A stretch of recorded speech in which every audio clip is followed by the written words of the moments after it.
Assalamualaikum warahmatullahi wabarakatuh.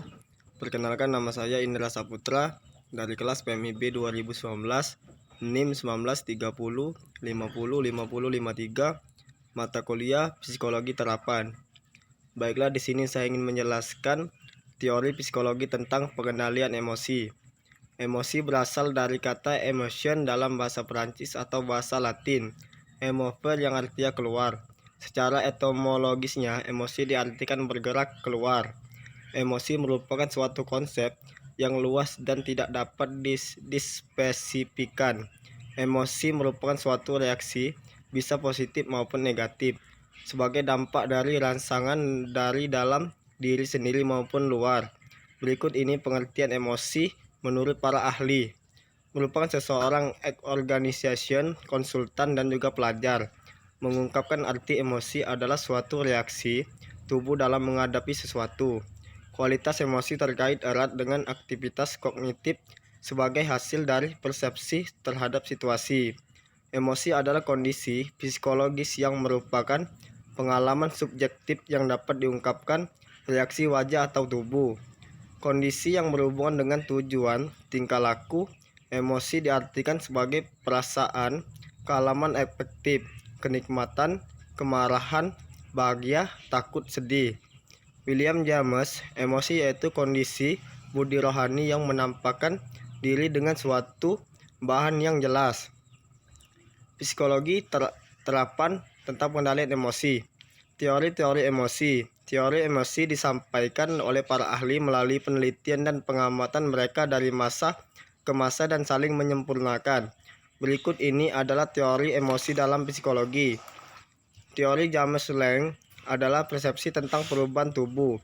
James menyatakan bahwa emosi adalah merasakan sedih ketika menangis, marah, ketakutan. James dan Carl mengusulkan mengenai rangkaian kejadian pada emosi.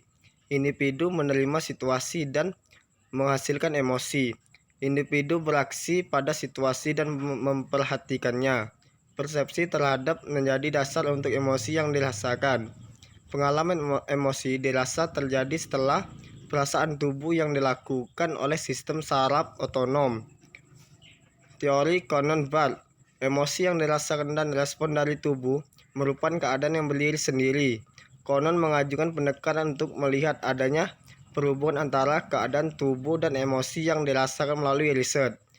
Cannon kemudian menyatakan bahwa emosi merupakan apa yang dirasakan dan direaksi tubuh dalam emosi saling bergantung. Menurut teori ini, emosi dihasilkan dari stimulus luar kemudian mengaktifkan hipotalamus. Hipotalamus output kedua arah, yaitu satu organ dalam tubuh dan otot-otot eksternal untuk tubuh berekspresi. Cerebral di mana pola diterima sebagai emosi yang dirasakan. Berbeda dengan teori berikutnya, teori ini menyatakan bahwa perasaan dan reaksi tubuh berdiri sendiri-sendiri. Teori emosi dan motivasi.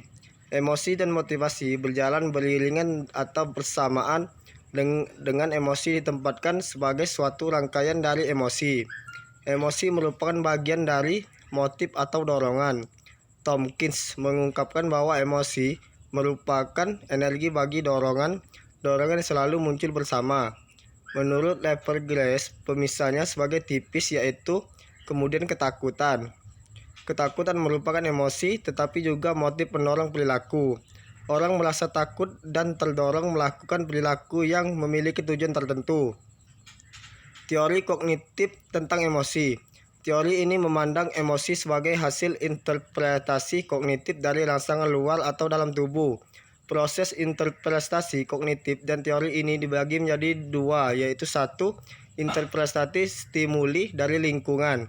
Informasi dari stimulus pertama kali menunjukkan ke konteks dan interpretasikan berdasarkan pengalaman masa lampau dan masa kini. Kemudian pesan tersebut disampaikan pada sistem limbik dan sistem saraf otonom yang menghasilkan respon psikologis. Mungkin itu saja yang bisa saya sampaikan. Lebih dan kurang saya mohon maaf. Kepada Allah saya mohon ampun.